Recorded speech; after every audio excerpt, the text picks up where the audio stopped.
coming out to this webcast. Super excited about this one. You know, Happy New Year. Here we are, 2018. Can you believe it? They keep changing it. Every time I turn around, it's a new year. We want to share with you something pretty darn cool that we just put together over the last couple of months. It's a new SANS pen test poster. Oh, and Jason, aren't we going to like give posters to the people who are on this webcast? Absolutely. Everyone, right? Yep, everyone who registered will get a form mailed to them as long as we have a valid address. And if your address is not valid, please update it before tomorrow morning so that way we can get that out to you. Absolutely. That's in your SANS portal. Update your mailing address. So we're going to send you these posters. So the poster's called Blueprint, Building a Better Pen Tester. And I'd like to kind of walk you through the different pieces of this poster, but also it will give you tips on doing penetration testing itself. I've been doing penetration testing myself for, quite a long time, about 25 years. And I've worked with some of the most amazing pen testers in the business. I've learned so much from them. I've also seen a lot of mistakes that pen testers have made. And what we try to do is put this poster together so that it helps every pen tester do things better. I mean, stuff that I've learned over the years from seeing other people who do it just so right, and also stuff that I've seen that has gone horribly awry. So we put together these tips for you so that we can help you be a better pen tester. Now, you might say, look, dude, I'm not a pen tester. What do I care? Well, the fact is you probably have some sort of pen testing in your life. And even if you yourself are not doing pen testing, you have to deal with the aftermath of a pen test. If you're a cybersecurity professional, somebody might conduct a pen test, you got to implement their recommendations, or you might need to structure a pen test so that it's done well. Your boss might come to you and say, we got pen testers coming in, how do we do this and do it right? Right? So even if you're not a pen tester yourself, there's things that you can do to help drive higher quality pen testing. And we tried to capture some of that in this poster. So we go ahead and move to the next slide. So the poster actually debuted last month. It was December 2017. And I'd like to tell you a little bit about the history of the poster. Jason and I have worked together, I think, on 3 posters so far. It's Jason's 3rd anniversary. We do about a poster a year. Mm-hmm. The last poster we did was Command Line Kung Fu. And I'll confess, I had the idea for that poster just to say, hey, wouldn't it be great if we gave people a bunch of command line stuff for, PowerShell and Python and Bash and CMD.exe. And Jason's like, yeah, that sounds great. And then I had this horrible idea of we just put like little pictures of terminals on the screen and we'd show you the commands in the terminal screen. And I sketched up what I thought it should look like. And Jason was so kind and nice. He didn't tell me how horrible it looked, but he realized that he had to come up with a better way to express these ideas. You remember that, Jason, right? Oh, yeah, I remember that. Yep, and he came up with this idea of the whiteboard. He said to me, we'll ship everybody a whiteboard. I'm like, that seems like it's going to break the budget there. He's like, no, it'll be like a paper whiteboard. It'll look like a whiteboard, and there'll be little magnets on it and stuff, and we can hang up Post-it notes and other little notes that has the command line come through. That was really, really cool. So I came up with the idea of that poster. Jason came up with the implementation of that poster. The reason I'm telling you about that is to show you this one actually went quite differently. Jason came up with the idea for this poster. Jason came to me and he says, hey, what if we did something like, building plans for pen testers so that you could like build a better pen tester, and it could just be a whole bunch of tips and stuff like that on it. I'm like, send me a sketch. I don't know. I couldn't envision it. And he sent me an initial sketch. And then the best part is, over the space of like 3 or 4 weeks, I'd send him a tip every couple of days, just as I was thinking through stuff or working on a pen test or teaching the SANS 560 class or something like that. A new tip would come to mind. And the best part about it, this was pretty easy for me. I just every couple of days sent him a tip or 2 or 3. And Jason put it together. So he had the initial idea for this. I populated it with the various tips. Now, Jason, did you want to tell the folks about where you got the idea for the blueprint thing? Yeah, so I come from a filmmaking and comic book background, and I was just sitting around with the person who I designed these with, and I was like, hacking is awesome. Like, it really is. Like, I don't get a chance to do it because I'm more of the the computery Photoshop kind of guy. But I see the NetWars players, I see hackers. My wife's a hacker. I see these people hacking, and I see how much excitement that it is when they break through. And I was like, sometimes hacking, it feels like stealing the blueprints to the Death Star. Like it's the ultimate, like I have this thing that I'm not supposed to have, and I broke through and I got it, and I was like, oh, blueprints, let's make a blueprint. And so that's where this all came from. Yeah, I'm really happy with the way it came out. See, when SANS does these posters, we want them to be really useful. I mean, practically useful that you can, put into your information security procedures, operations, policies, technology, all that kind of stuff. We want to make them useful, but we also want to make them look nice. We want you to want to hang them up on your wall. In fact, we want you to hang two of them up on your wall, one that shows the front and one that shows the back. Here you can see the front and back of our new blueprint poster. And it's got an overview of different topics, different areas you see in their pre-engagement, recon, and so forth. I'll go through those areas in just a little bit. But this is specific tips that are included in many of the SANS pen test courses, but especially the SANS Security 560 course. That's a course on network penetration testing and ethical hacking. I'm the author of that course, and I teach it regularly. In fact, I'm going to be teaching it first full week of February in Scottsdale, Arizona, which is sounding pretty nice after our ice storm last night in New Jersey. So Scottsdale, Arizona, I think starts February 5th through 10th. Anyway, so that's a 560 class, and this poster has a lot of stuff from 560 as well as the other SANS pen test classes. On the front, you see we have the tips. That's what's on the left-hand side of the screen here. On the back, and this was all Jason's idea for the back, we have at the very top, rules of engagement and scoping checklist. So if you're putting together a pen test, this is something you could just kind of go through and make sure you covered all of these items in your scope and rules of engagement. But we didn't stop there. Jason kept going. He put a little Nmap cheat sheet on there, a PowerShell cheat sheet, a Scapy cheat sheet, and a Metasploit cheat sheet.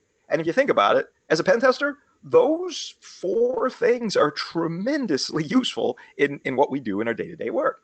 And then Jason also put in a nifty little reference for the Slingshot Linux distribution that we use in SANS 560, SANS 504, some of the other different SANS classes. So that's our Linux distro there. And then, of course, it's got an overview of the pen test curriculum and what the different courses are all about. So from a high-level overview, you got one side full of tips. The other side, it's got a bunch of really useful cheat sheets, list of the SANS courses, because we've got to pay the bills, and SANS Slingshot Linux image. But let's move forward to the next slide. Now, it's divided into 7 sections. I'm going to focus on these 7 sections and give you practical, real tips for it. It starts with pre-engagement, doing your scope, doing your rules of engagement, just some things in there for you to do that better and get more value in your pen tests. We then move on to the reconnaissance phase, where you're learning about the target organization. We then move into vulnerability analysis. I didn't want to call it just scanning because vul analysis is broader than mere scanning. So we called it vul analysis. Then we get into password attacks on this lower right quadrant. You see we're kind of going around clockwise. Password attacks, there's a lot of tips on that one. Each section has like 6, 7, 8 tips in it. We then get into exploitation, followed by post-exploitation. And yes, we do have to do reporting, and I've got some practical tips for you there in reporting as well. Anyway, we've got all these tips, 5, 6, 7, 8 tips in each one of these 7 different sections. And if you do the math on that, it comes to, Jason, here's your quiz. I told you I would quiz you. Do you know how many total tips there are on this poster? Do you? I think there's 40 something. Oh my gosh, you don't know! This is awesome. There are you ready? Drum roll, please. 42 tips. Dude. That's like the answer to life, the universe, and everything. I didn't realize there were 42 tips. I would just send you 1 or 2 or 3 a couple of days. There's 42 of them. Is that awesome or what? We should tell everybody we intended to do that. In fact, I thought you might have answered 42 and saying you did it on purpose. Or I should probably say I did it on purpose, but the fact is there's 42. All right, so let's go to the next slide. Isn't that cool, Jason? Yeah, I had no idea until just now. You don't seem very impressed. I was very impressed. No. All right, next slide. All right, so it begins. The poster begins with a definition of penetration testing, just so we can kind of be clear of what we're talking about. And a penetration test that's not merely focused on, hey, let's just find some flaws and hope for the best, but to really provide high value. So high-value penetration testing involves using the techniques of real-world attackers. If you're not doing what the real-world attackers are doing, you're not providing very much value, right? And you're trying to find vulnerabilities, but you don't stop there. That would just be a vulnerability assessment. Instead, with a penetration test, under controlled circumstances, you're trying to exploit target systems. If you're not exploiting the target machines, or at least you don't have that as a possibility in your scope, you're not really doing a penetration test. Remember, it's called penetration test because you're trying to penetrate into the target organization. So you exploit those flaws. You want to do it, though, in a professional, safe manner. You're not just shooting exploits all over the place, hoping for getting a foothold on something. Instead, you want to follow your scope. You want to follow your rules of engagement. If you do these things and you do them carefully, it will help you to better determine your business risk and manage that business risk better. That's kind of what this is all about. I mean, information security fundamentally is about risk management. And penetration testing, when it's providing its most value, is an aid in managing and understanding risk. So the poster's tips are all focused on that. Let's move on to the next slide. So I'm going to start just with pre-engagement. I'm going to go through 3 or 4 tips from the poster. I can't go through all 42. There just isn't enough time on a single webcast to do it. But you're going to all receive the poster in the mail, and you'll be able to look at all the different tips. I'd like to go through each one of these with you. Start with pre-engagement. When you're first putting together your pen test, you need to talk with target system personnel about what is particularly sensitive in the targeted environment. Maybe it's personal identifiable information, PII. Maybe it's some other sensitive information. It could be maybe medical history, stock trades, financial reports. What are the crown jewels of the organization? But then here's the important concept. You want to know what those are so that you can measure whether you can get access to them, whether they're at business risk. But here's the deal. You don't want to access them. Last thing you want as a pen tester is to download 47 million credit cards from a target environment, because then your machine now has all that critical data on it. And, you know, what if you get hacked? What if that gets exposed? You know, if you look at the payment card industry, the PCI, Data Security Standards, PCI DSS, they talk about how you're supposed to have PCI audits done of machines that store or process credit cards.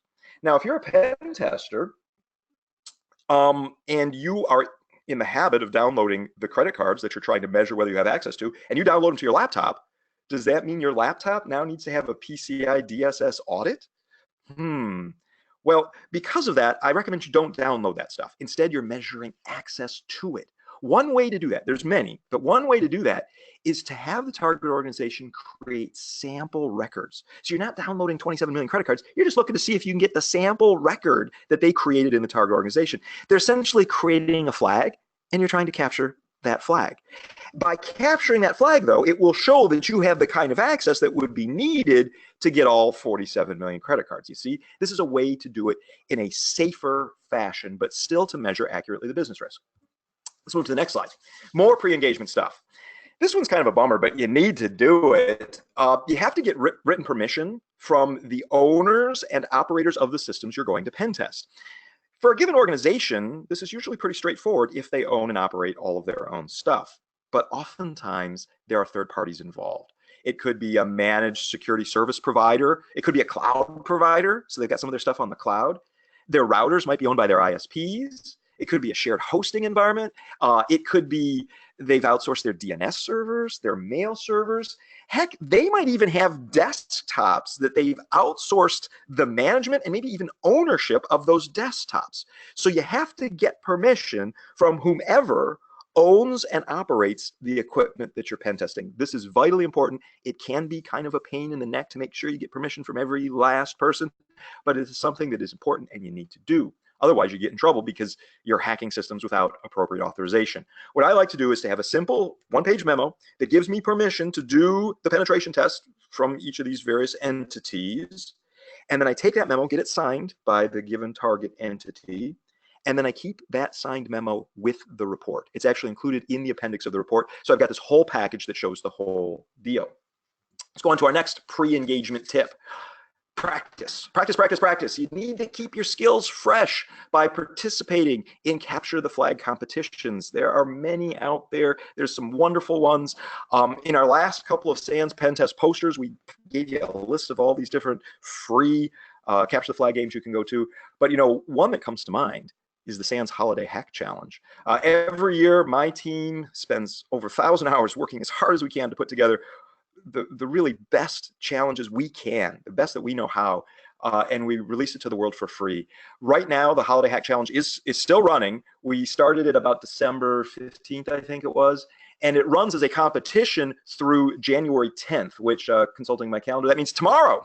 So all answers are due tomorrow, but here's the deal. We keep this thing up year-round. So you can play 2017 Holiday Hack Challenge in March if you want. Now, you can't win. You got to get your answers in by January 10th to win. but you could play the 2015 version, the 2010 version. We keep them all online for you to practice, practice, practice. So that's SANS Holiday Hack. I do hope you'll check it out. This one is quite interesting and fun. Somebody's trying to destroy the North Pole. By the way, I've been working since September on 2018 Holiday Hack Challenge. We've got the storyline coming together, and some of the artistry is underway for that.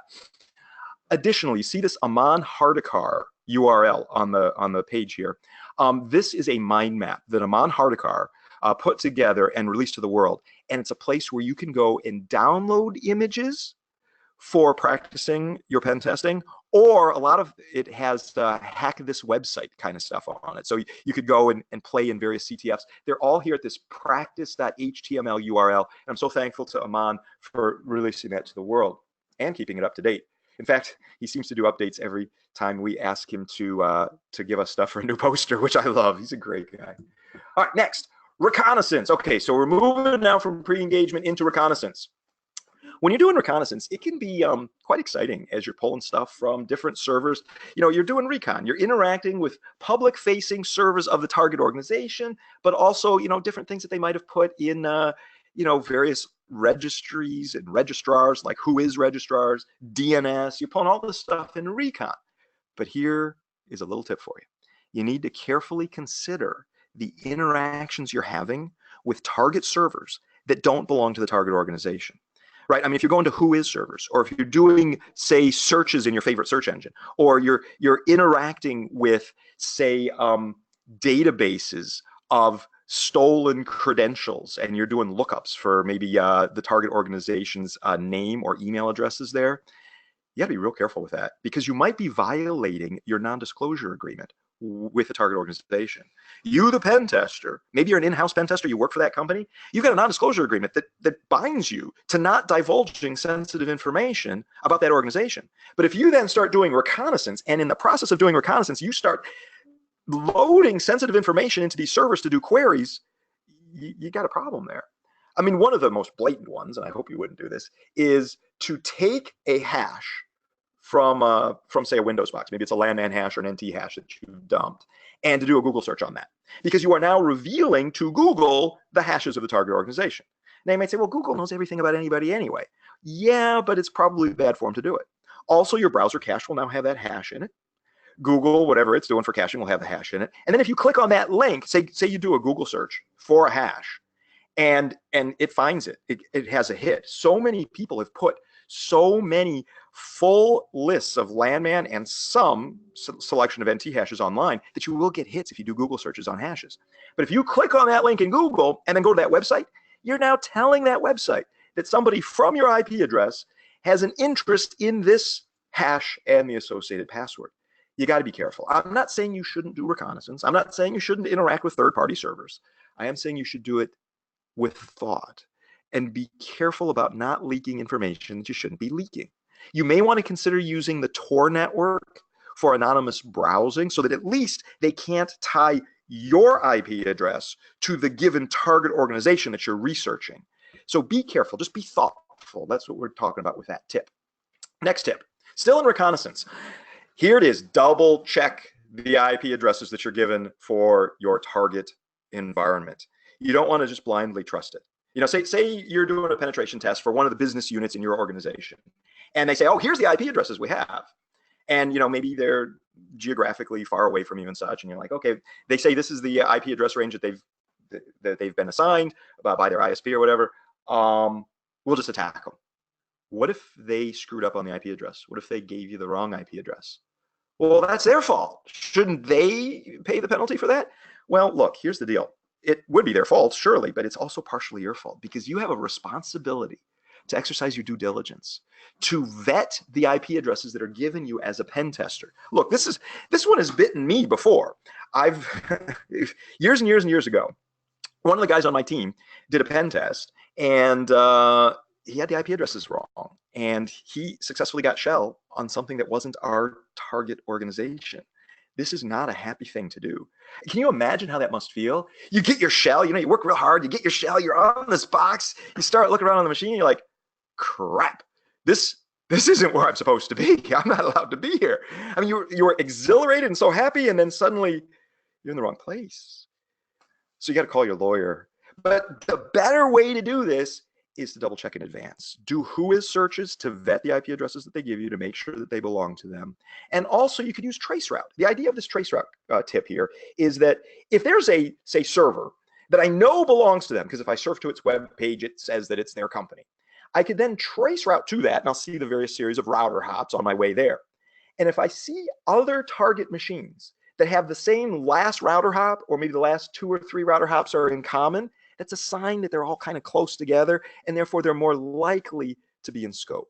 So use things like whois lookups and traceroute to vet the IP addresses that you're given to make sure they're in scope. Really important. You don't want to get bit by this one. Next, we're going to move on to some tips associated with vulnerability analysis. I really, really like this next tip. Now, some people, when they first hear it, they're like, yeah, whatever. But this is money, folks. This is golden.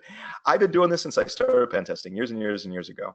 When you're doing your pen test, regardless of the phase that you're in, maybe it's vulnerability analysis, so you're doing your scanning, or even when it's exploitation or post-exploitation, run a sniffer.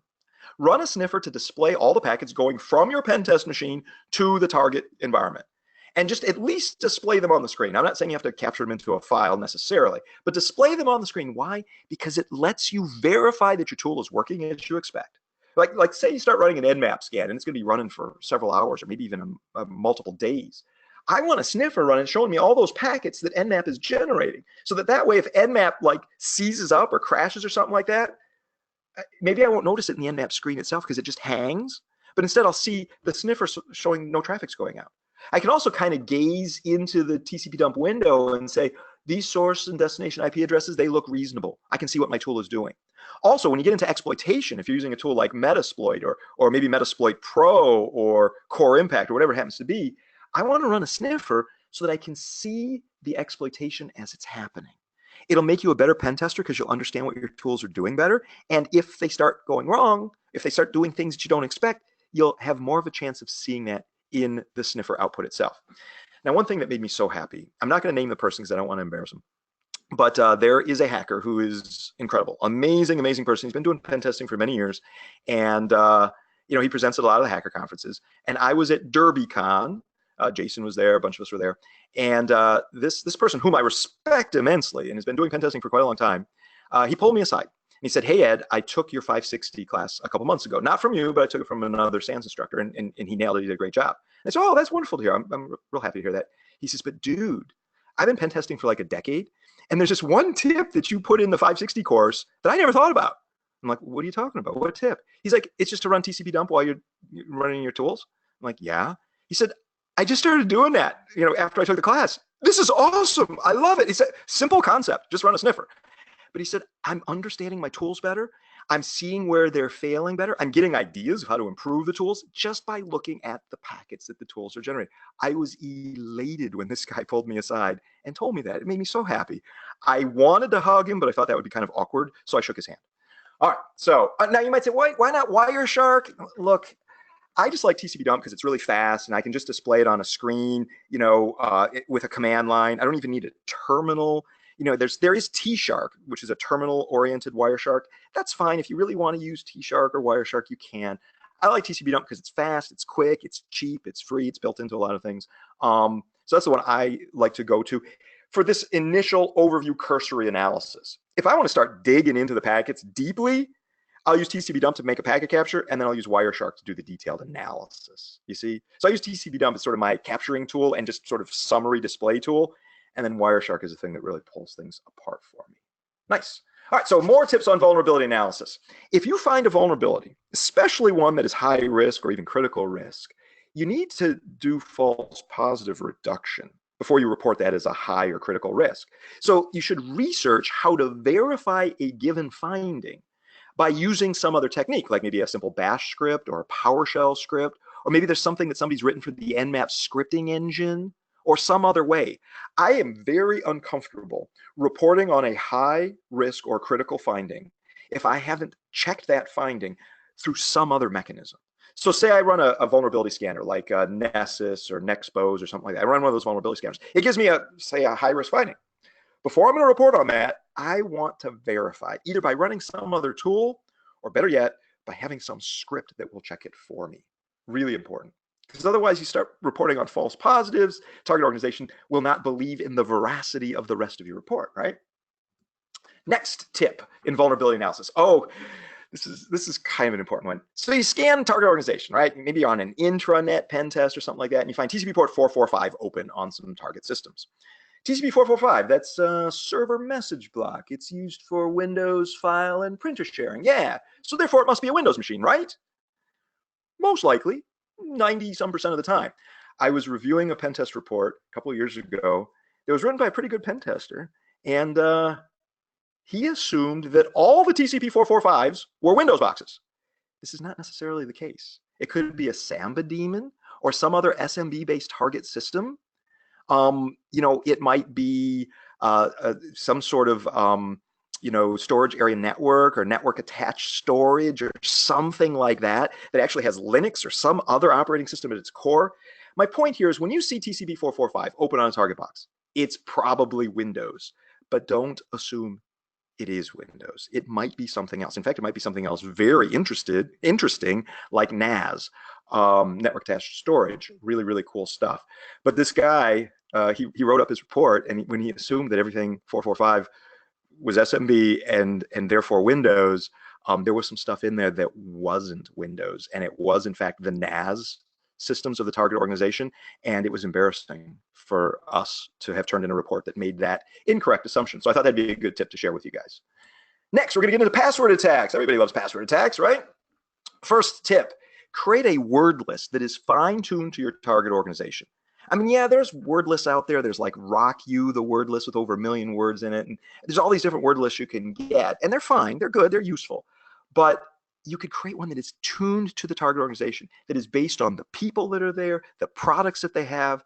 It'll go a lot further for you. And you can generate this kind of stuff using some command line kung fu that we show you in the SANS 560 course. Or there's a great tool called Cool, C-E-W-L. It's a custom word list generator. It was created by Robin Wood. Many of you know him. He goes by the handle Digi Ninja. Really, really good guy. In fact, I got a meeting coming up with Robin in a couple of weeks. But anyway, his Cool tool is literally cool. C-E-W-L, custom word list generator. Next slide, password attacks. Oh, create a word list fine-tune, not just for the organization by crawling its website, but also fine-tune for users within the organization by looking at their social networking profiles. We've done penetration tests where we've gotten access to 2 million credit cards. We haven't downloaded the credit cards, but we've gotten access to them by simply doing password guessing from the words we got from the social networking profiles, primarily Facebook and LinkedIn. Boom, there you go. Very nice, very helpful. So custom word lists based on their website and based on the social networking profiles. Next tip. Ooh, this one's a good one. You see, when you're doing password cracking, your password cracking tool is probably doing some form of word mangling. That is, your dictionary might have the word, just for an example, the word password in it. But if you use a tool like John the Ripper or one of the other password mangling tools, Hashcat does this as well. They'll take the word password from the dictionary and try it, and it doesn't work. And then they'll try password 12 and password 13 and password 14 and 12 password. Someone will even start shading off the letters. So they'll do PASSWOR without the D. P@SSW0RD. This is known as word mangling. Now here's the deal. You get some hashes in one of your pen tests and you start running a password cracker. And let's say it works its way through the dictionary and starts mangling the words, and boom, it cracks one successfully. A word mangle. Maybe it's able to successfully crack, I don't know, P@55W0RD123. My advice to you is to take that one that you just cracked, so it's post-mangled, take that and add it to your dictionary. So that way, if you ever encounter that same password again in that pen test, but in a different hash format, you won't have to go through the mangling routine again. You see what I'm saying? Really, really important. So maybe you'll find some NT hashes, right? From a Windows machine. You get your NT hashes, you crack them, great. It went through all its word mangling, fantastic. But what if you ever, in that same pen test, get into a Linux box and you've got, I don't know, say salted SHA-512 hashes, but it's the same password. If you have to mangle that whole thing again, salted SHA-512 is doing 5,000 rounds of SHA, and it's going to take a long time to do that for each potential guess.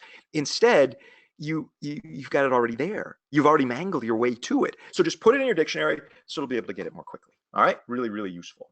Next slide.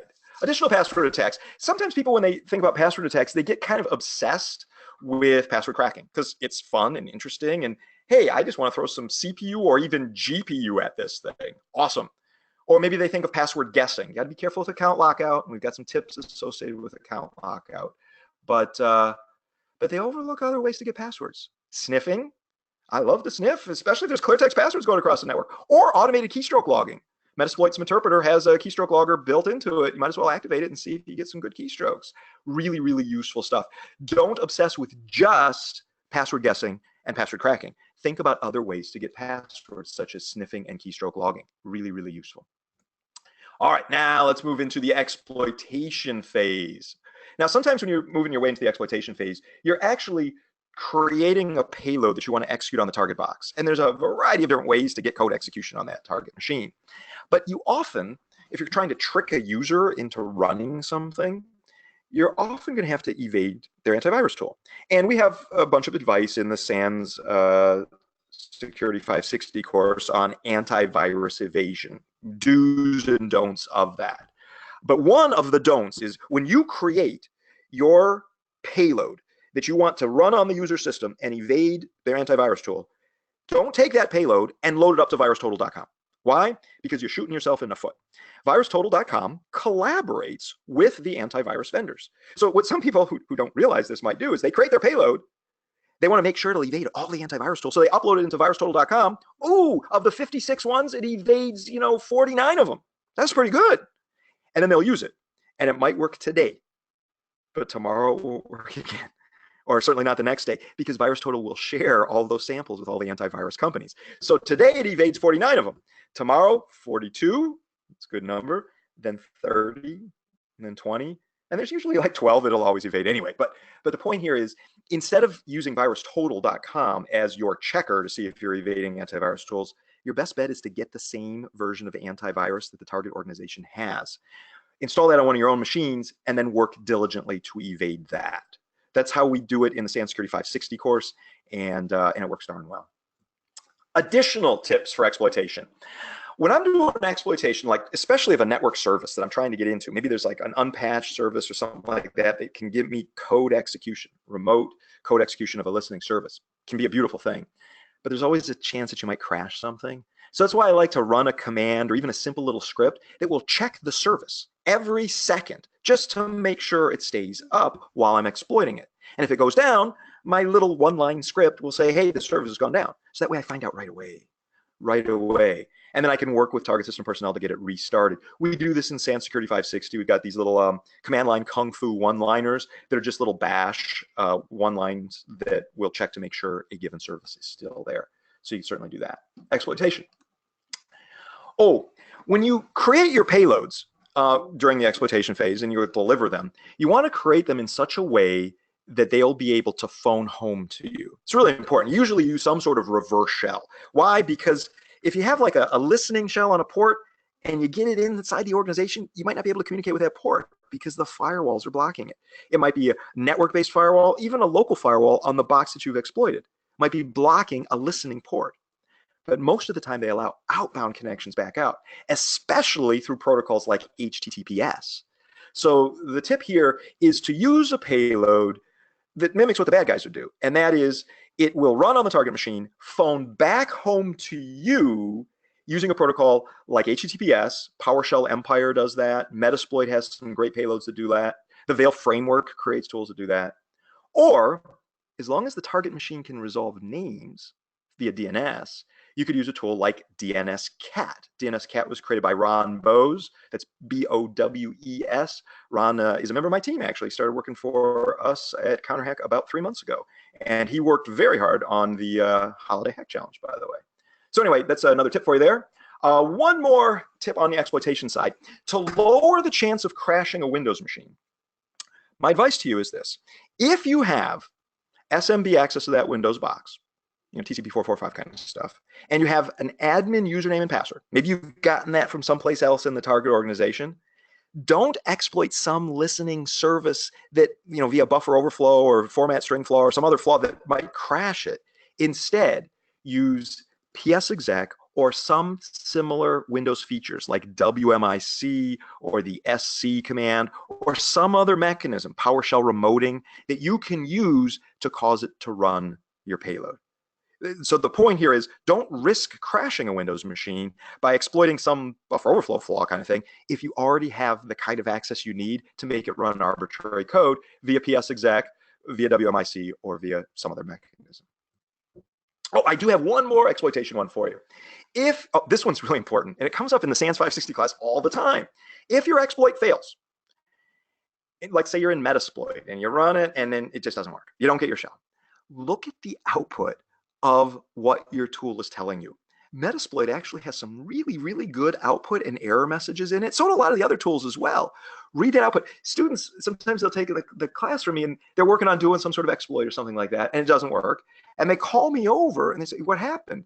And I look at the screen and it actually says on the screen exactly what happened. You know, authentication failure, or it got a reset from the target box. Plus, remember, you're also running a sniffer here too. So you got your sniffer going, you can see what's happening from the packet perspective, and then your tool itself is telling you what's going on.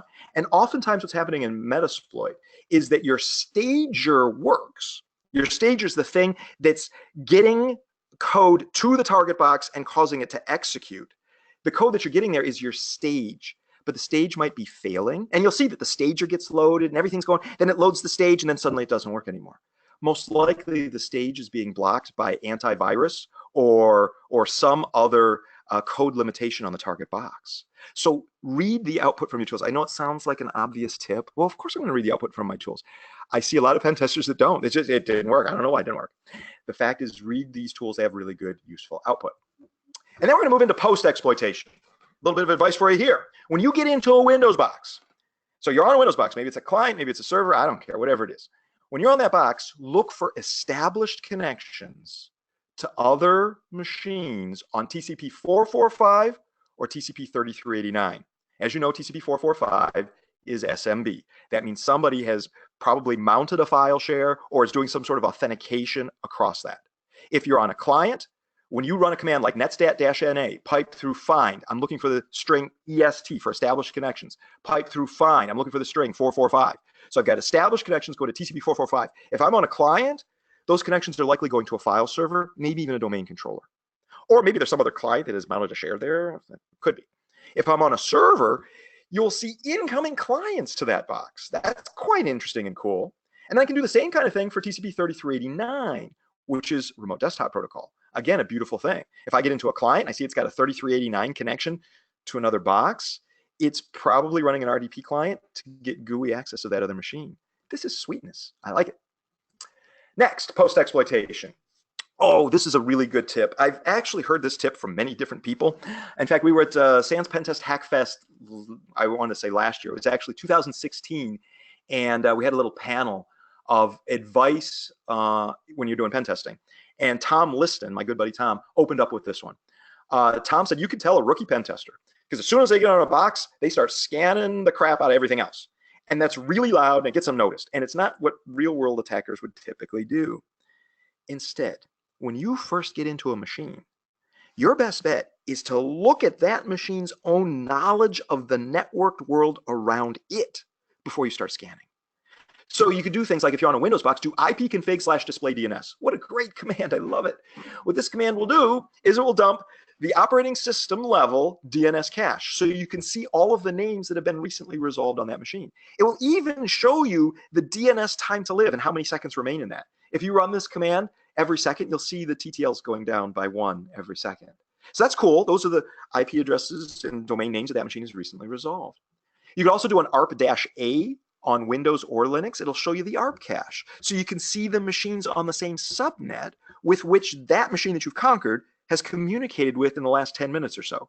Stuff usually lives in an ARP cache about 10 minutes. That's cool. You also want to look at established TCP connections. I mean, the previous tip I was showing you how you can look for connections to 445 or 3389, but if you just want to see all TCP activity, just do a netstat-na. It can also be useful to look at the routing table with a netstat-nr because, well, you can see the other networks that this machine knows about that it's learned from routing. Pretty nifty stuff. And notice that I'm not scanning. And if you look at this netstat-na, if there's any established connections going to other machines, I can infer those ports are open on those other machines, because how did those connections get established if those ports were closed, right? So you don't have to do a port scan. Get in one box. You could find some open ports on other machines as long as there's existing established connections. Really useful. Next slide, post-exploitation. Oh, here's one. I sometimes hear pen testers say, oh, I got into this box and I was so excited, but I tried to do privilege escalation and I couldn't. So I'm kind of stuck. Dude, look, I like privilege escalation as much as the next guy. I want to have root. I want to have, admin. I want to have local system privileges. I want to have UID 0, whatever. I want that. But if you can't get that, you can still do a whole lot of stuff, right? You could determine the installed software on the box. You might be able to find some vulnerable software. You could pivot through the machine. You can get a list of users. You might not be able to get hashes. Usually to dump the hashes, you got to have, super user privileges, admin or UID 0 or something like that. But you could still do a lot of stuff. Don't think that the fact that you don't have root or admin or system on a target box it has ruined your pen test. No. You have done well. You've gotten as far as you can. What is that old saying from the Rolling Stones? You can't always get what you want, which of course you want, UID 0 or system.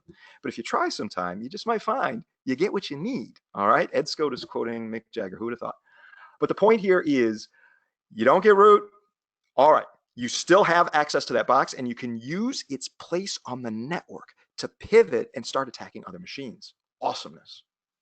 And then finally, we get to everybody's favorite topic, which is reporting, right? Isn't that your favorite topic? Well, maybe not. It's not my favorite topic either. People ask me, they say, do you like writing pen test reports? And my answer is always, I like having written them. I like it when I'm done with a report. And if I'm happy with the report, it makes me very happy. But when I'm working on a report, I'm no happier than the average person is working on it. But here's the deal. My advice to you, this big tip, don't wait for the end of the pen test to start writing the report. In fact, set yourself up so that you're going to write a bit of that report every day. I like to say I'd like to write 2 or 3 pages of the report every single day while the pen test is happening. Because not only will this make your report better, it will actually make your pen test better. Have you ever done a pen test where maybe you got like a 2-week span to do the pen test and you spend, I don't know, the first 3/4 of it, maybe a little bit less, maybe the first 60% of it doing the actual pen test, and then the last 40% writing the report? Doesn't that last 40% stink? I hate that. But instead, what you're doing is you're now moving the reporting so it becomes something that you do naturally throughout the pen test. I tell you, in the olden days, I used to do it where I would write the report and I'd just have that phase right at the end and I always just write the report. And what I'd notice is while I was writing the report, I'd see something that I didn't observe when I was doing the actual test itself the week before. Crap, the testing window is closed. I'm in reporting. I can't go back and follow up on this interesting lead I discovered. So therefore, my pen tests were actually lower quality. But if I'm writing the report, I have a better chance of noticing that stuff while I'm doing the pen test and writing the report at the same time. So you're going to get a better report. Your pen test itself will be better. And frankly, you will live a happier pen tester life if you do it this way. Because who wants to just do reporting? Next, in reporting, please do include screenshots in your report. I mean, they help make it more real, more visceral. They help make it easier to read. And you should annotate your screenshots with arrows, put circles in there. When I'm reviewing pen test reports, I never want to see one that just shows a screenshot and says, see, the system's vulnerable. Look at the screenshot. Well, what am I supposed to look at in the screenshot? How am I knowing that it's vulnerable? Circle something. Put an arrow in there. Draw the reader's attention. It'll make your report pop and so much better. Next tip. You got to write to the proper audience in the proper sections. Your executive summary should be written so that it's meant to be read by people who are making decisions about business risk and allocating resources. That's what that part's about. You don't get into technical depth in the executive summary. No, instead, that's done in the findings. The findings should be written from a technical perspective, but they should be informed by your understanding of the business. And then your recommendations should take into account the operations personnel. You're writing these recommendations for how to improve their security stance, but if your recommendations aren't operationalizable, is that a word? Operationalizable? If the operations team can't take action on your recommendations, they are useless. You need to think about it from an operations perspective. Now you might say, I've had people say this to me, Ed, I'm a pen tester. I'm an offensive guy, right? Or they'll say, I'm a red teamer. I don't know blue team operations, defensive operations. I don't know that. And my response is, we should. I mean, to be a really good pen tester, you need to know how to operationalize around your recommendations so that they can improve their security stance. That's why red exists when we do red teaming. It's to help make blue better. So you need to become more informed. Don't use that as a crutch to say, I'm offensive, I'm red, I don't need to know defense. No, you need to know defense for two reasons. One is so you can help improve defenses. And the second is so you can get around the defenses, right? So you got to build that knowledge. Okay, so those were the tips. There's 42 total. I just went through 20 something of them. But there's some additional stuff included in this poster. We got a scoping checklist. As you're formulating your scope for a pen test, I just in fact did this yesterday for a pen test that's coming up, and I got another one of these coming up next week. It's just scoping calls. Yes, the target organization, what their biggest security concern is. Are you performing against live production environment, or is it a test environment? What are the third parties? Remember, we had tips about the third parties that own or operate systems. So we got the scoping checklist in there for you. Here's another piece of it. There's a rules of engagement checklist included in the poster. All kinds of great stuff. Here's the rules of engagement checklist. You know, getting contact information, doing a briefing on a regular basis. Are they going to be shunning your IP addresses? I was so happy when Jason included these checklists on the back side of the poster. So we've got the cheat sheets included on the back side of the poster too. There's the Nmap cheat sheet, the PowerShell cheat sheet, the Scapy cheat sheet, the Metasploit cheat sheet, a description of the SANS Slingshot Linux distribution, and an overview of the whole pentest curriculum. There's a lot. I'm really happy with the way this poster came out, and I'm not tooting my own horn, because the fact is it was Jason Blanchard's idea, and there is so much actionable, useful stuff in this darn poster. I've got one sitting here right next to my desk. It is really, really cool, all the stuff, the Nmap, PowerShell, Scapy, and Metasploit cheat sheets, directly usable. Nice. So I'd like to kind of conclude this and then maybe open it up for questions and answers with Jason. So yep. Penetration testing is really a growing information security field. There's so much going on in pen testing. It is exciting. And there's a lot of different ways for you to provide really good high-value penetration testing. We tried to capture some of those ways with our 42 tips, but also we've got 4 cheat sheets that are included on this poster as well. And I think we're going to send them 4 copies of the poster as a thank you for joining us on this webcast. We really do appreciate your time.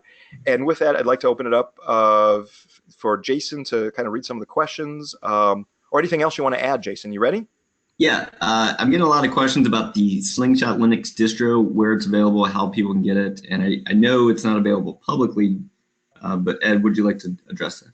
Sure. So we do distribute the SANS Slingshot image with the SANS 560 course and the SANS 504 course. We are working toward making it a freely downloadable image, but it's probably going to be about 5 months off.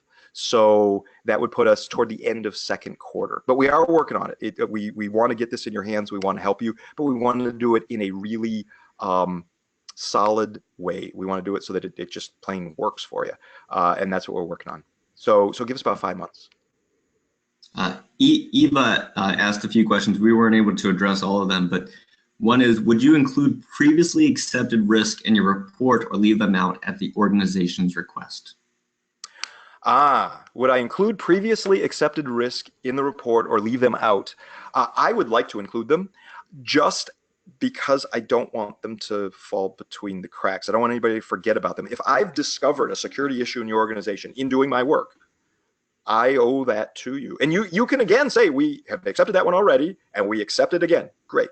I've done my job in identifying your risks because that's what you paid me to do. And you have done your job in making business decisions about those risks. I respect your decisions. I mean, you know, they're running a business as best they know, but I would rather include them. Why? Because if they end up getting hacked that way, I don't want my last pen test report to not include it, right? Because then I look bad. So for me, it's kind of a defensive mechanism, but I also think it's me just providing the business value they're paying me for. That's a really good question, Eva. Thank you. Yep. Another one is there ways that when you're pen testing that you can avoid detection of installed SIEM apps? There is a great webcast series by John Strand and his team at Black Hills Information Security. It's called Tipping Sacred Cows. And what they do, and there's another one coming up, I think it's either this week or next week. They've been doing these for several years, but it's all about evading some sort of detection tool in the target environment, and they just slice them apart. Some of them are antivirus, some of them are application whitelisting, some of them are network based, some are this. They call it tipping sacred cows. Now, one of the jokes I always tell about that is, what do you tip a sacred cow? 15%? But anyway, I do recommend you check out the Tipping Sacred Cows Webcast from Black Hills Information Security. John Strand and his team do a marvelous job with them. And they just choose a different set of vendor tools to evade. And they do them every, I don't know, 3 or 6 months for a few years. Thanks, Ed. Another question from Leon. How close is the poster to the pen test execution standard? How close is the poster to the pen test execution standard? The pen test execution standard is enormous. It is wonderful. It's really good. I mean, I'd like to think that they're written in the same spirit. But the posters is a single poster with 42 tips on it. If you look at the pen test execution standard, PTES, by Chris Nickerson and a whole bunch of other folks, it is enormous. There's so much stuff in it. So there's nothing contradictory in them. But the pen test execution standard has more if you want to read all of that stuff. You can almost think about, some of the most directly applicable tips from pen test execution standard are represented in the poster. So one is a subset of the other. Neither supplants the other one, though. Thanks, Ed. I think this is a question a lot of people are going to have and they haven't asked yet, is any advice for moving from a blue team job to a red team ethical hacking pen test type job? Yes. Oh, really good. So I wrote an article several years ago called "So You Want to Be a Pen Tester." Okay. Now, if you Google that term, "So You Want to Be a Pen Tester," you will find that there are 2 articles that are written with that name. I wrote the first one, and then my good friend Vinny Liu wrote the second one. He didn't know I had written the first one. Both of them are good articles. I recommend you read both of them. But I will tell you a summary of my article. What it says is, okay, so you want to be a pen tester, or you want to be a red teamer. My advice to you is to start moving in that direction within your own existing company. You're on the cybersecurity team, you're doing defensive kind of stuff. That's great. Next time you get a pen test done by your in-house pen testers, offer to help them. Or next time you get a third-party pen tester, try to set it up in such a way that you can ride shotgun and look over their shoulder. Also, start practicing. Practice. There's the Aman Hardikar stuff. There's the Holiday Hack Challenge stuff. Start practicing and building your skills. So it's to gradually start moving yourself in that direction just by offering help there. There's a guy, Derek Rook, a really, really good guy. He's done some presentations at the SANS Pen Test Hack Fest in November over the last 2 years about how he's kind of purposely moved his career in that direction. Blue through and through, doing all the defensive stuff, but then he started doing more help of the offensive things that were happening inside his organization, and suddenly finds himself on a red team. So it's to gradually start moving there. The other way to do it, and I cover this in the article as well, is to actually set up, and this is dangerous, you got to be careful, you got to do it right, but to set up your own little pen test company on the side. Probably starting, maybe not doing pen testing, but even just simple vulnerability assessment, where you'll do vuln scanning of like the local, florist or a motorist garage or something like that. You got to get insurance though, because if you start breaking stuff, you don't want them to be able to come after you. But that's another route that some people go. They take a class. In fact, I had a guy who just took my class back in November. He took a SANS 560 class, and he had a company that does cyber defense stuff. It's his own company that he owns, and he wanted to start doing pen testing as part of that company. And he came up to me during one of the breaks and said, what do I need to do? And I told him about the article that he should read. And then I said, you got to get yourself some insurance that covers pen testing stuff. It's the insurance, depending on how you view it. It used to be fairly cheap, $2,000 or $3,000. I just renewed mine, and it was like $9,000. It's getting more expensive because there's more concerns about a pen tester maybe hacking in and getting credit cards and then getting hacked there. So there's more liability pushback on the insurance company. So they're charging more for the insurance. That's why you want to have a strict policy to say, we don't download those credit cards, right? So good question. Thank you. Again, it's called So You Want to Be a Pen Tester. That's the article I wrote, as well as the article that Vinny Liu wrote. We posted the link in the chat window. So if anyone wanted. Oh, perfect. Yeah. Did you put the one for Vinny's article in there too? Was that easy to find? I don't know. I did not find that one yet. Okay. All right. Thank you, man.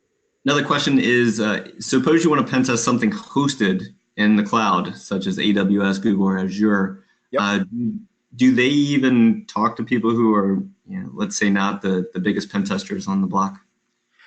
Well, it depends. Amazon is actually really quite good with this. There's a forum at Amazon that you can go to, and you could fill out the form and you say, I want to do a pen test, and here's what it is, and here's the techniques I want to use, and then within 24 hours they'll get back to you and give you permission or not. And they've been very good at giving permission as long as what you're proposing to do is not going to hurt any other tenant. So you'll be able to test that one given tenant of the Amazon infrastructure. So Amazon's quite amicable to that kind of stuff. Some of the other ones are more or less. I've seen Amazon be the most friendly there. But Google Compute, Azure, they all have similar kinds of things, but Amazon's the friendliest. We have 3 final questions, and I'll go in this order. It's a follow-up to the insurance question. Recommendation for sources for getting insurance. I don't have like a specific source for you, but if you're really interested in this, email me, because I'll hook you up with my insurance broker. I've worked with him for 15 years. His name is Anthony Bruscia. He knows exactly the kind of insurance I need, so I don't have to think about it that much. He makes money on it, but he gets me the best deal he can. He's a broker, so he's not tied into a particular insurance firm. So sometimes he'll shop around for me. I say, Anthony, you're killing me. You got to cut back on that a little bit. And he'll go and try to find something a little more focused. So if you really want to know, I will hook you up with Anthony. Just shoot me some email. ed@counterhack.com. All right. This one's a little self-serving, but Jason asked it. Not me, Jason, but actually Jason asked it. What do you consider the next best applicable course after completing 560? It depends on where you want to go with your career and your work. So 560 is network penetration testing and ethical hacking. So it tells you, what you need to do from a methodology and tool and understanding perspective to do a really solid value penetration test, network pen test, getting into clients and servers and that kind of stuff. From that point forward, if you want to get deeper into that, if you want to get into more Windows domain attacks, if you want to get more into VLAN hopping, if you want to get into exploit creation and development, if you want to just get deeper there, we've got the SANS 660 course, and there's a cert associated with that called GXPN. If you want to go even deeper, we have the 760 course, which is like Windows kernel exploitation, Linux heap exploitation, all that kind of stuff. So we've got that series 560, 660, 760. Oh, by the way, we are debuting this week a brand new course called 460. 460 is a 400 level course that's focused on vulnerability assessment. So you're not getting shell on the targets, but you're doing enterprise scale, 100,000 machines or more vulnerability assessment. So there's that whole series. 560 to 760, but we also have that 461.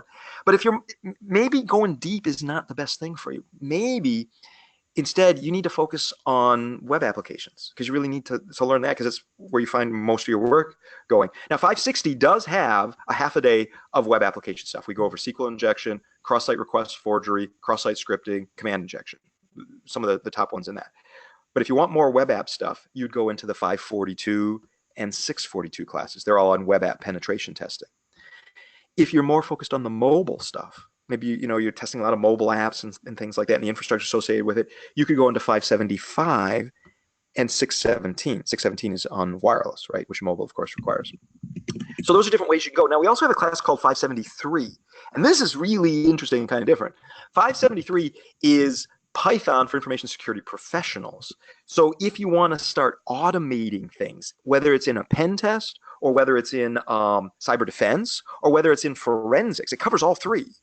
We've got the 573 class for you. So it's really kind of a choose your own adventure branching thing based on what's most valuable for you. You could start with 560 and then you could jump into the deeper stuff. You could jump into the web stuff. You could jump into the mobile stuff, or jump into the automation of things with Python. Now, please understand, 560 itself is plenty deep. I mean, we get into a lot of stuff and a lot of hands-on stuff. There's 33 labs. And labs run, 15 minutes to 45 minutes. There's a lot of great lab work in 560. But there's a lot of places you can jump afterwards. Oh, and that is my clock signaling the top of the hour. But Jason, you have another question?